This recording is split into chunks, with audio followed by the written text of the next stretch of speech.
Buenos días, hermanos, que el Señor nos esté bendiciendo y nos bendiga a todos con su palabra. Tengo a mi cargo la meditación este domingo de la palabra en Juan capítulo 21, versículos de 15 al 19, un pasaje que he titulado Un encuentro restaurador con el Señor resucitado. Nos encontramos en este pasaje donde Jesús resucitado restaura a Pedro. Esto ocurre después de la pesca milagrosa y del desayuno al que fueron invitados por Jesús a algunos de sus discípulos, 7 en total, como vimos el domingo pasado, un número que representa a todos los demás apóstoles, que todos también necesitaban ser restaurados porque todos dice que negaron a Jesús según los evangelios sinópticos, y donde nosotros también, como estamos también representados, porque muchas veces también le hemos negado, sobre todo cuando pecamos, negamos al Señor que nos compró. Y dice la palabra que después que hubieron tomado este desayuno, que hubieron comido, Jesús se dirigió a Pedro haciéndole una serie de 3 preguntas sobre su amor a él. Y luego haciéndole el encargo, después de la respuesta de Pedro, a cada una de esas preguntas, de apacentar y pastorear sus corderos y ovejas. Y tras este interrogatorio y esta comisión posterior a cada pregunta, al que pastoreara las ovejas del Señor, Jesús anuncia a Pedro con toda certeza de qué muerte violenta le honraría al final de sus días, cuando otros le ciñan y extendiendo sus manos le lleven a donde no quiere, dando a entender de qué muerte iba a morir, la muerte de cruz, como la muerte de su maestro Jesús. Pero vamos a proceder a la lectura del pasaje. Juan capítulo 21 versículos 15 al 19.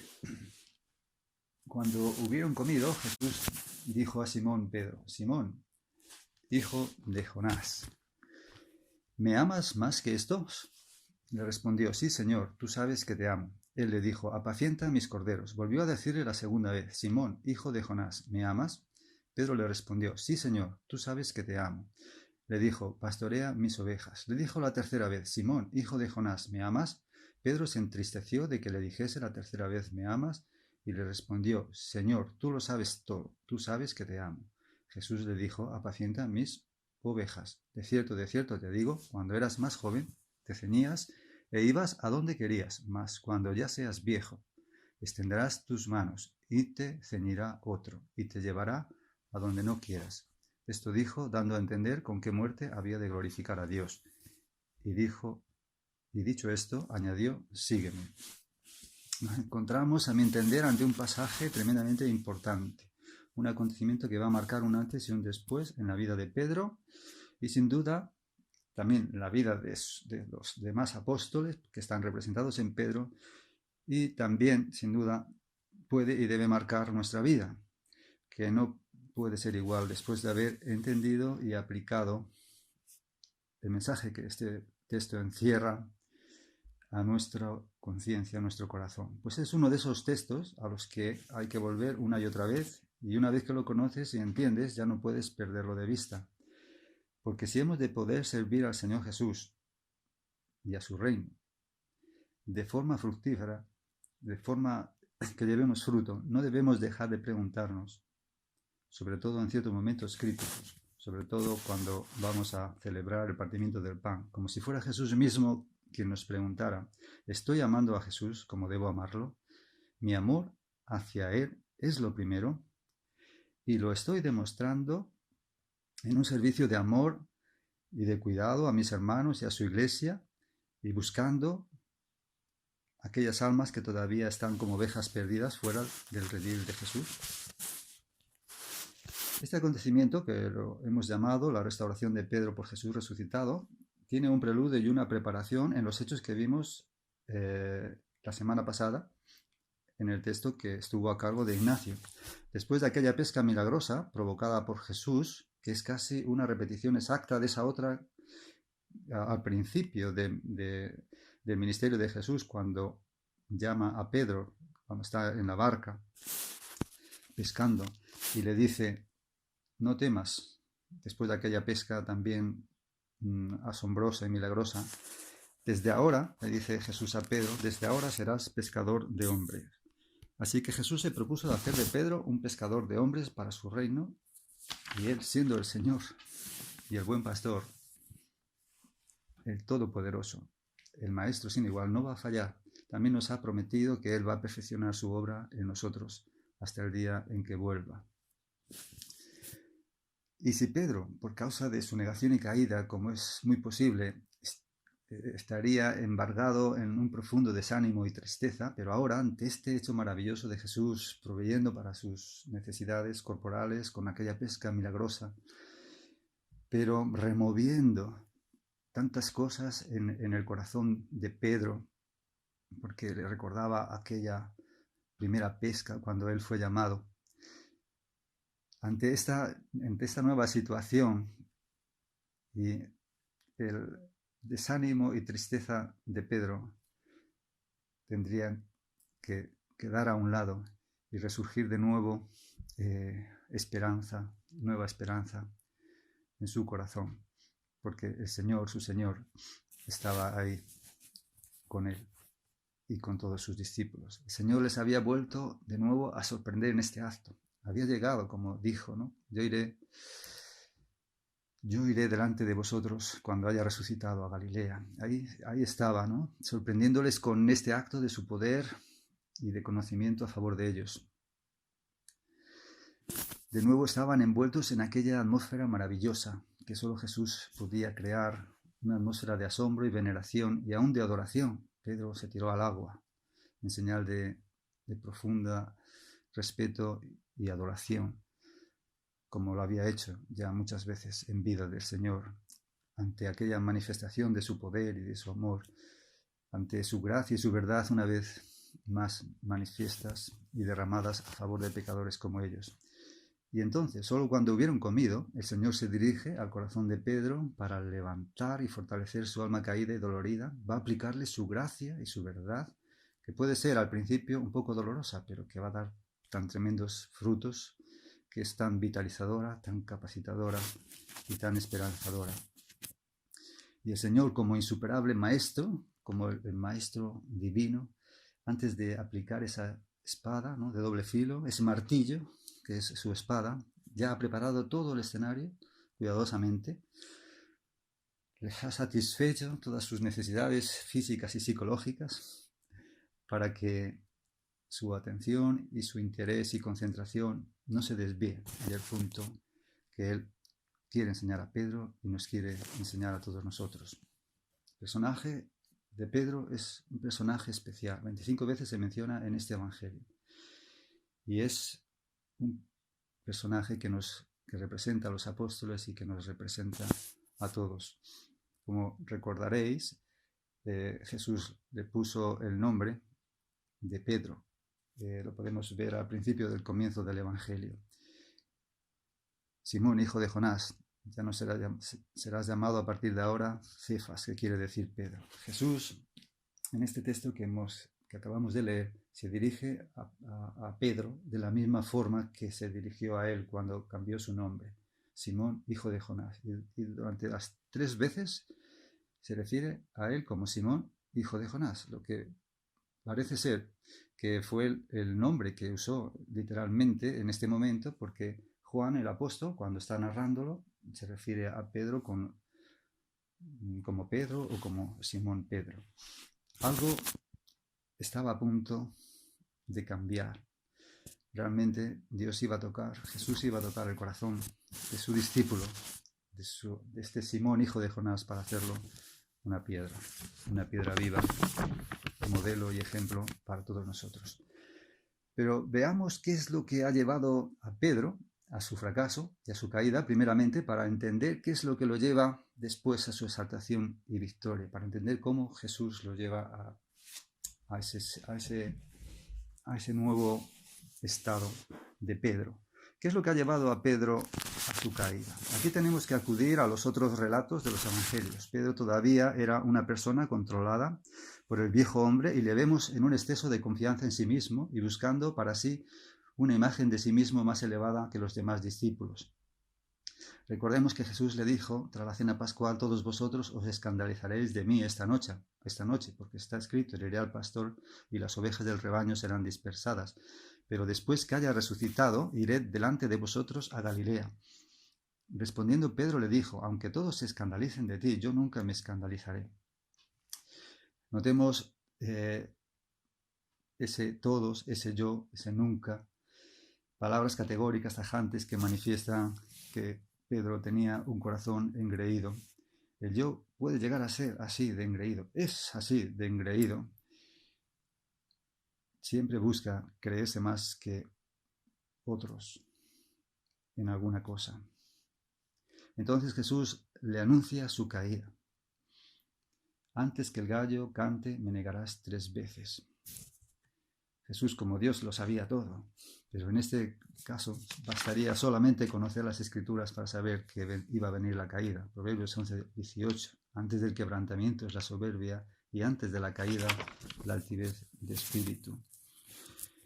Pero Pedro insiste por segunda vez, aunque tenga que morir contigo, nunca te dejaré. Podemos encontrar Mateo 26:30 al 35, y todos los demás discípulos, todos los demás, dijeron también lo mismo, dice Mateo, también Marcos, y Lucas, por lo que hemos de entender que este acto de restauración de Pedro es representativo de todos los demás discípulos que también cayeron con él y nos representan, como no, a todos nosotros, a toda su iglesia a lo largo de todos los siglos. ¿Qué es lo que destruye al cristiano, hermanos, y nos lleva irremisiblemente a la caída, a la separación de nuestro Señor, y lleva también y arrastra a la iglesia a debilidad, a postración, a esterilidad y a destrucción? Es la soberbia y el orgullo, y es la confianza en las propias fuerzas. 2 cosas que vemos que tenía todavía Pedro en su corazón, en su viejo hombre, que tenemos nosotros, que hemos de aprender a descubrirlas para vencerlas de la misma forma que Pedro las venció aquí, siguiendo esta guía. El querer valorarnos por encima de los demás nos lleva al egoísmo, a la búsqueda de lo nuestro propio antes que lo de los demás, a mirar por nuestro interés antes que por el interés de Cristo Jesús. En ese estado es imposible confiar en Jesús con el corazón, es imposible vivir por fe, pues aunque parezca, y así lo manifestamos con nuestras palabras vanas y arrogantes, que estamos confiando en el Señor, en realidad vivimos en nuestra carne y estamos en nuestras fuerzas. El resultado es esterilidad, frustración y caída. Y si ese estado se mantiene en el tiempo, muchos males para nosotros y la Iglesia se seguirán. Nos hacemos tibios, la sal pierde la fuerza, y en vez de luz derramamos tinieblas. La Escritura lo remacha una y otra vez. Antes mencioné el Proverbios 11:18, antes del quebrantamiento es la soberbia y antes de la caída la altivez de espíritu. Voy a mencionar 2 textos más. Primera de Pedro 5:5, un texto al que luego volveremos al final. Dios resiste a los soberbios, pero da gracia a los humildes. El mismo Evangelio de Lucas, inmediatamente antes de la negación de Pedro, coloca también el relato de una discusión entre los discípulos sobre quién sería el mayor, a lo que Jesús responde en Lucas 22, versículos 24 al 27, los reyes de las naciones se enseñorean de ellos, y los que sobre ellos tienen autoridad son llamados bienhechores. Mas no así vosotros, sino sea el mayor entre vosotros como el más joven, y el que dirige como el que sirve. Porque ¿quién es mayor? ¿El que se sienta a la mesa o el que sirve? No es el que se sienta a la mesa, mas yo, Jesús, estoy entre vosotros como el que sirve. Ese es todavía el ambiente que estaba reinando entre los discípulos poco antes de Jesús ir a la cruz. Él se estaba mentalizando. Él estaba orando porque iba a ir a la cruz. Después despide a algunos discípulos, a todos, pero en especial a 3, ¿no?, que lleva consigo Pedro, entre ellos, ¿no?, que oren, y no pudieron orar. Jesús les recuerda, el espíritu está animado, pero la carne es débil. Orad, velad y orad para que no entréis en tentación. Ese es el ambiente que reinaba entre los discípulos en ese momento, en el momento en que Jesús iba a ser donado y iba a morir por todos nosotros. ¿Estaban entendiendo los discípulos realmente lo que iba a pasar allí? No, no lo estaban entendiendo plenamente, pero Pedro ahora lo va a entender. Los hombres siempre están preguntándose quién va a ser mayor, quién va a ser mayor, quién va a gobernar, quién tiene el poder. Lo vemos en la política, solamente tenemos que poner la tele, ver las noticias. Es pues el orgullo y la arrogancia y la consiguiente confianza en las propias fuerzas lo que llevó a Pedro y a los demás discípulos y a todos nos lleva a la caída. Este mismo pecado hizo caer al diablo y a sus ángeles. Con el orgullo también fueron tentados nuestros primeros padres y cayeron. Y por el orgullo y todos sus derivados y toda la familia de ellas reina en el mundo Satanás. Y también en la iglesia apóstata reina a través del orgullo y de la soberbia.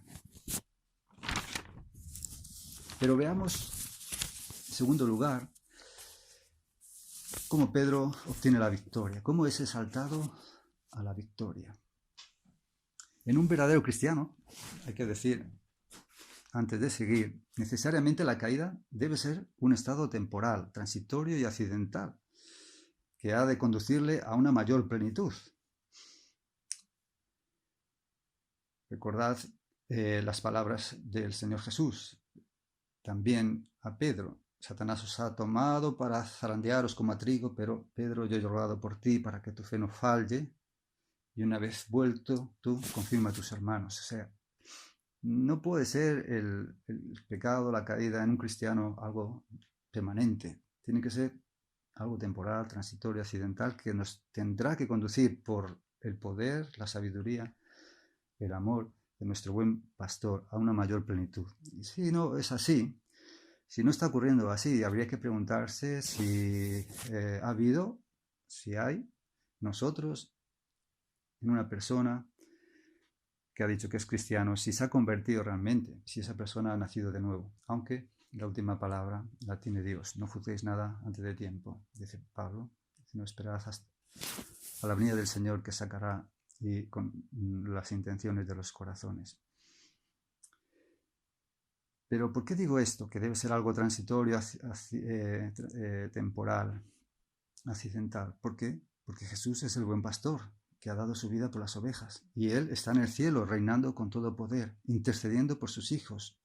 Y además está morando en nuestros corazones por el Espíritu Santo. No puede ser que un hijo de Dios esté en el pecado continuamente, esté caído para siempre. Por esas razones, el cristiano no puede, o deberíamos decir, no debe quedarse postrado en su pecado, que es siempre, todo pecado, una negación del Señor que nos ha comprado con su sangre.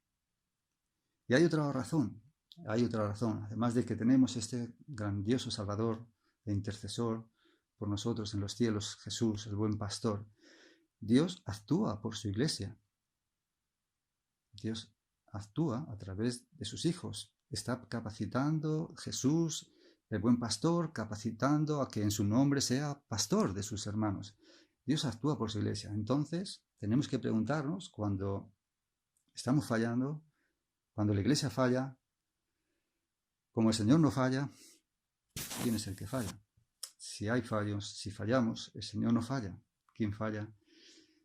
Fallamos nosotros. Si no estamos llegando a donde Dios quiere, no es por fallo de Dios, es porque estamos nosotros fallando.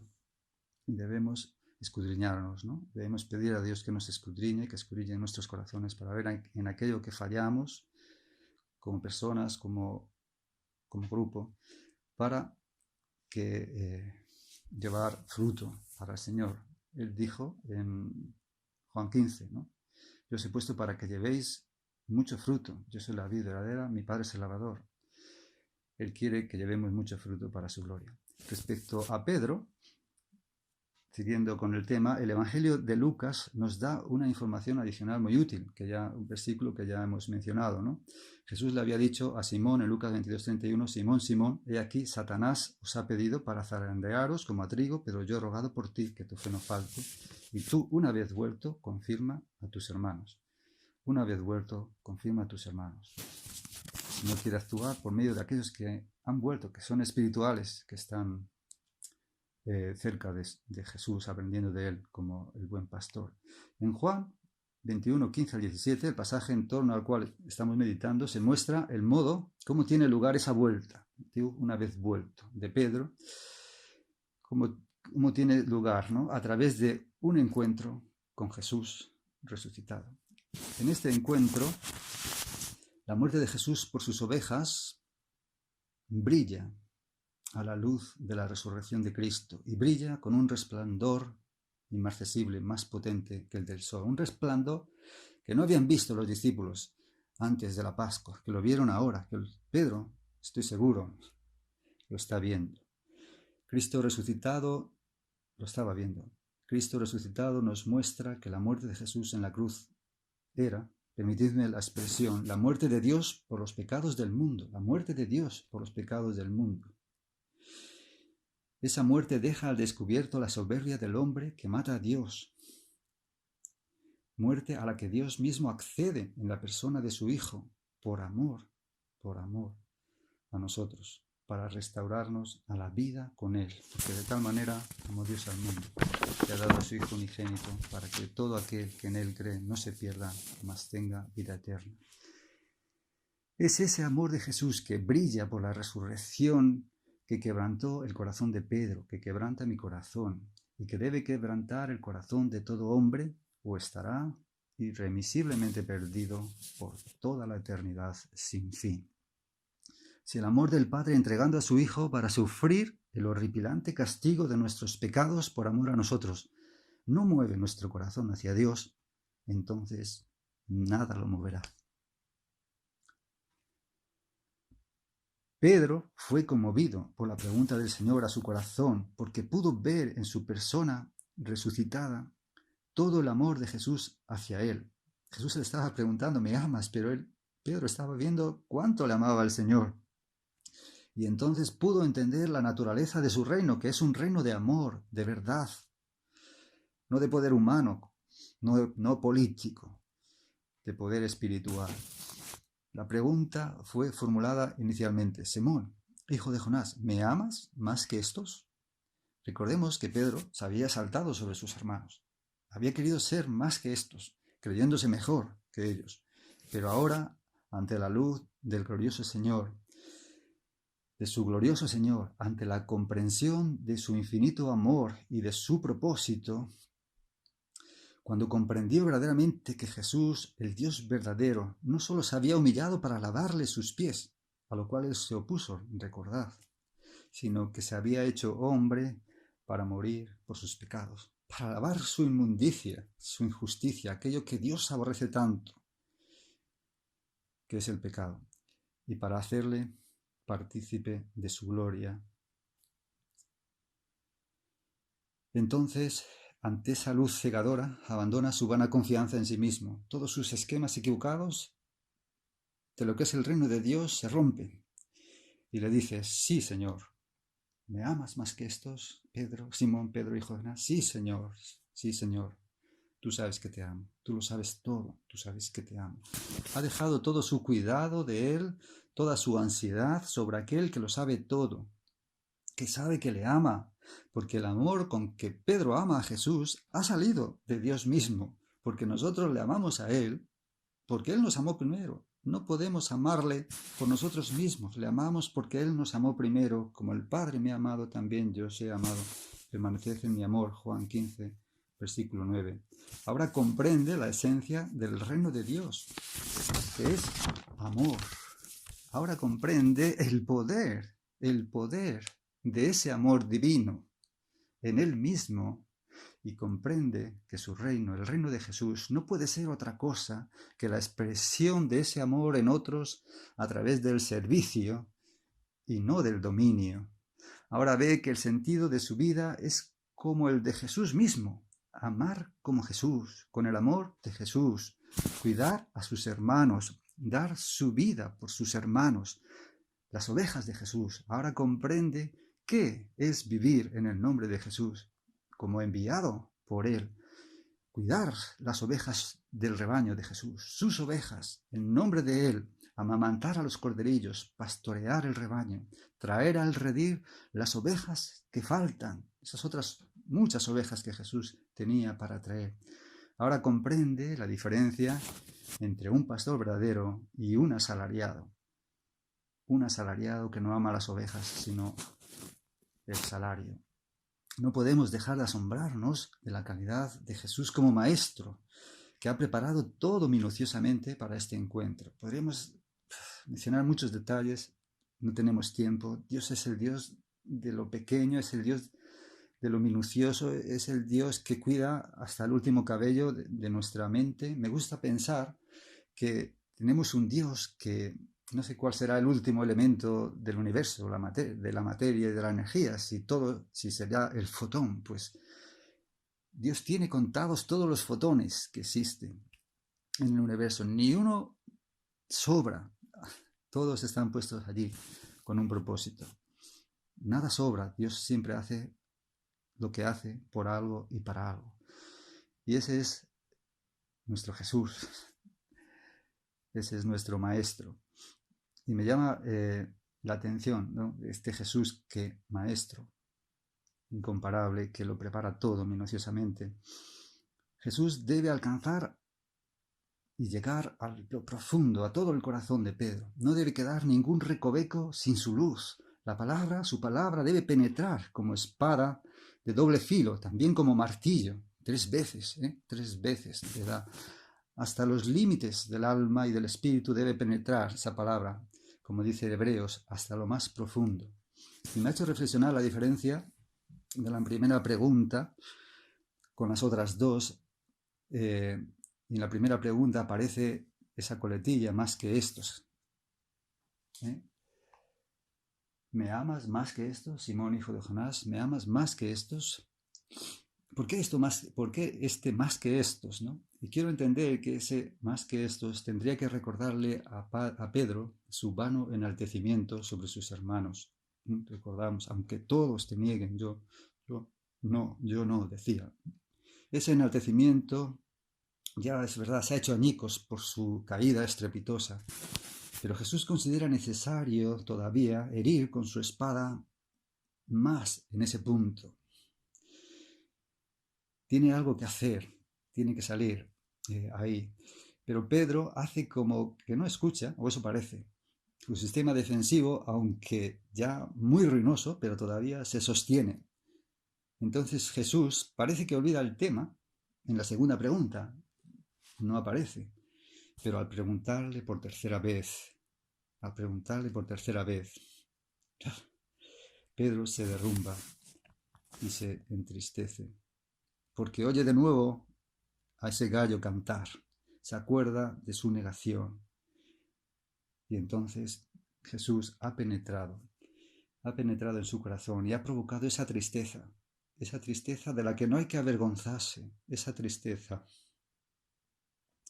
que es para arrepentimiento, como decía Pablo en 2 de Corintios capítulo 7, versículo 10.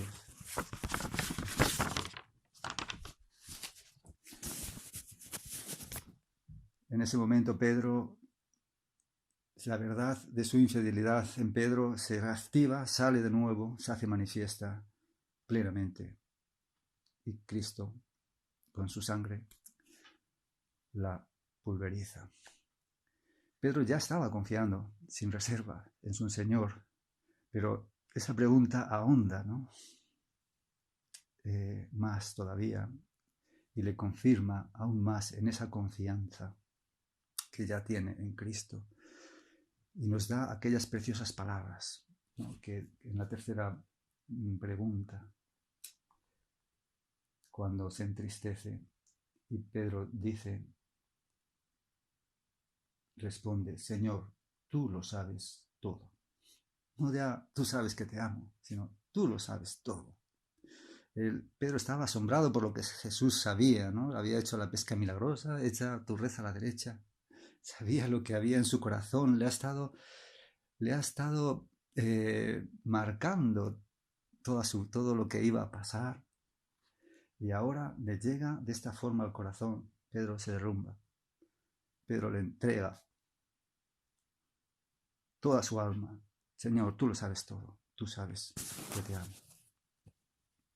Y entonces, esta coletilla, me amas más que estos, ha cambiado. Ahora, desde la perspectiva de Jesús resucitado, ya quiere decir otra cosa.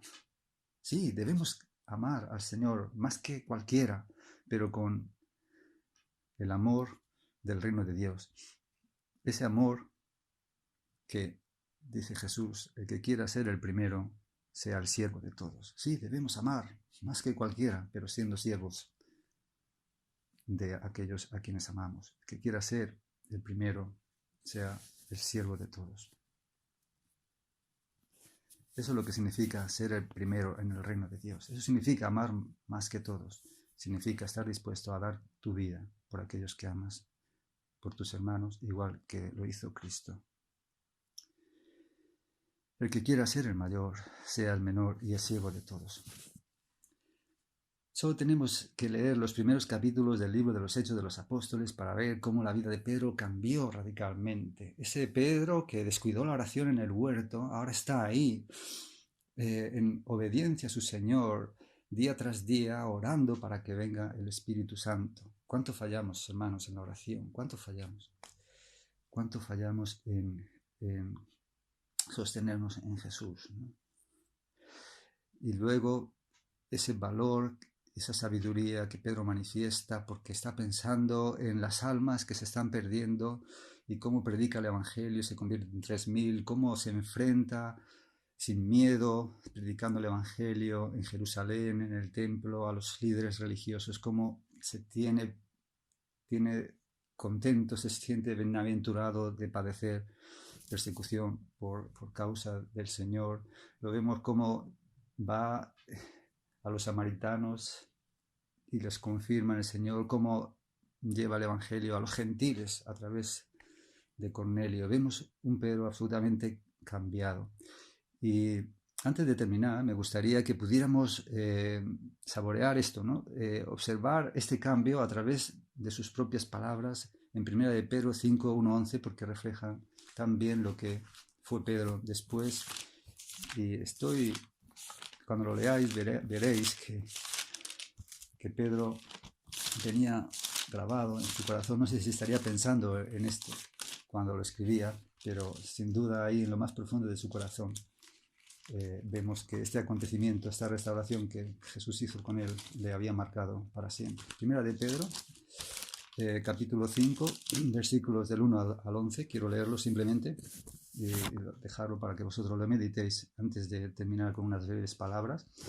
Dice ahí, Primera de Pedro, capítulo 5, versículo 1, ruego a los ancianos que están entre vosotros, yo anciano también con ellos, y testigo de los padecimientos de Cristo, que soy también partícipe de la gloria que será revelada. Apacentad la grey de Dios, que está entre vosotros, cuidando de ella, no por fuerza, sino voluntariamente, no por ganancia deshonesta, sino con ánimo pronto, no como teniendo señorío sobre los que están a vuestro cuidado, sino siendo ejemplos de la grey.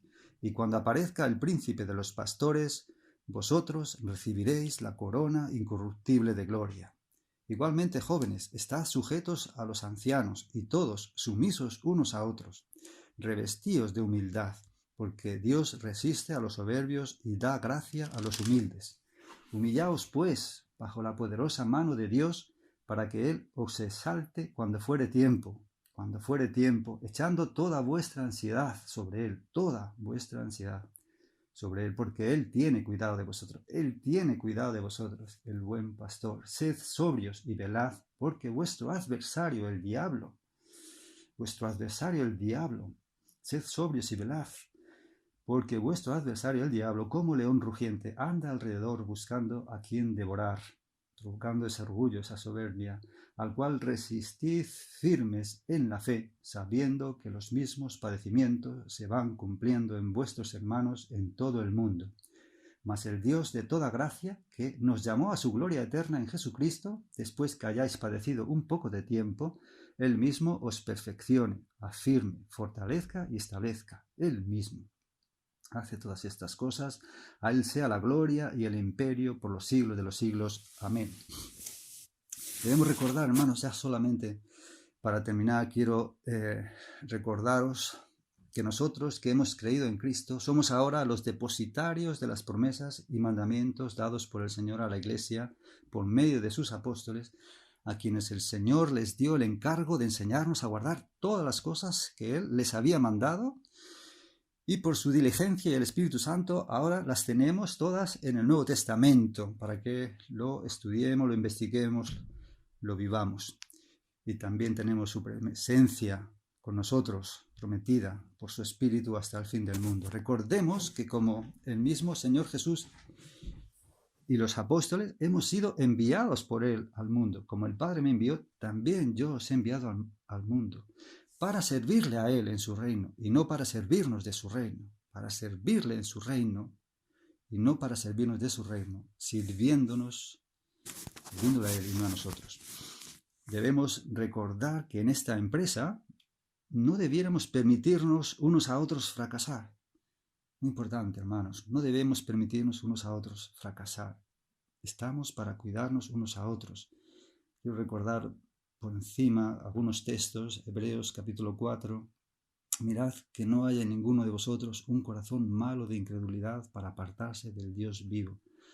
Antes bien, exhortaos los unos a los otros cada día, entre tanto que dura este hoy, para que ninguno de vosotros se engañe, se endurezca por el engaño del pecado, porque hemos llegado a ser participantes de Cristo, con tal de que retengamos firmes hasta el fin el principio de nuestra seguridad, la confianza del principio, que es Cristo. Gálatas 6 nos dice, si alguno es sorprendido en alguna falta, vosotros los espirituales, cuidado, todos debemos ser espirituales, vosotros los espirituales, restauradle con espíritu de mansedumbre, considerándote a ti mismo, no sea que tú también seas tentado.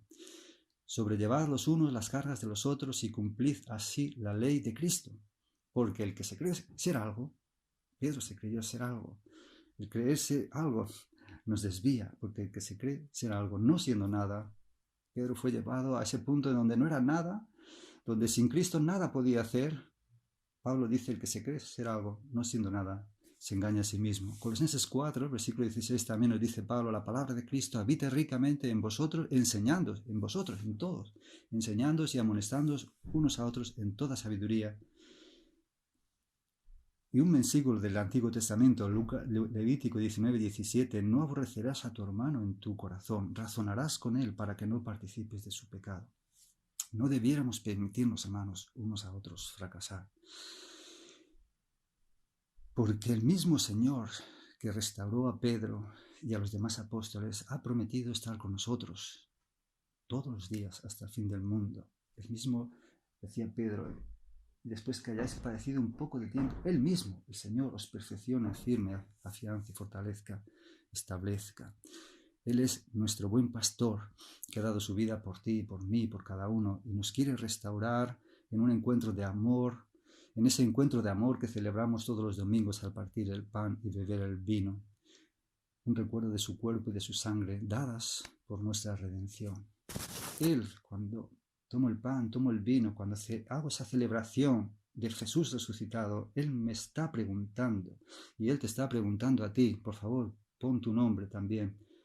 Tomás, ¿me amas más que a todo en el mundo? Entonces, cuida mis ovejas y ve a buscar las que andan perdidas y sin camino. Y lo mismo te está diciendo a ti que escuchas este mensaje.